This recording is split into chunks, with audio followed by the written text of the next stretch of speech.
ഗോവിന്ദചാമി സൗമ്യ കൊലക്കേസിലെ പ്രധാനപ്പെട്ട പ്രതിയാണ്. ഒപ്പം തന്നെ പലതരത്തിലുള്ള പിടികിട്ടാ കേസുകളിലെ പ്രതി കൂടിയാണ് ഗോവിന്ദചാമി.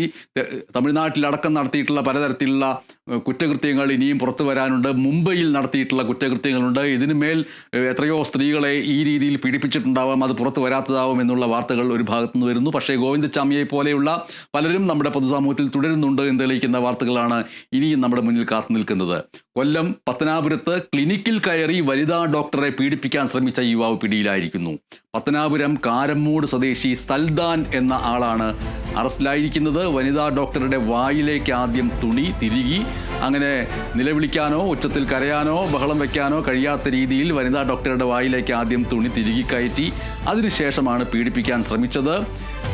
ഇതേ തുടർന്ന് ഡോക്ടർ ഇയാളിൽ നിന്ന് രക്ഷിക്കണേ എന്ന് പറഞ്ഞുകൊണ്ട് നിലവിളിക്കാൻ ശ്രമിച്ചെങ്കിലും വായിൽ തുണി തിരുകിയതുകൊണ്ട് അത് സാധിച്ചില്ല.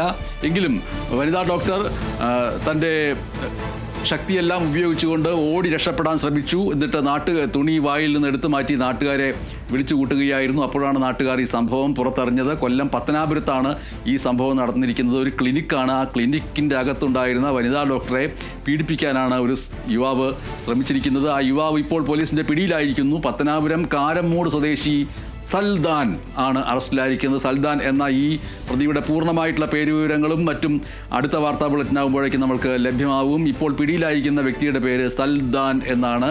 വനിതാ ഡോക്ടറുടെ വായിൽ തുണി തിരുകി കയറ്റിയ ശേഷം പീഡിപ്പിക്കാനാണ് സൽദാൻ ശ്രമിച്ചത്. ഒരു കണക്കിന് ഡോക്ടർ ഇയാളിൽ നിന്ന് ഓടി രക്ഷപ്പെട്ട് നാട്ടുകാരെ വിളിച്ചു കൂട്ടുകയായിരുന്നു.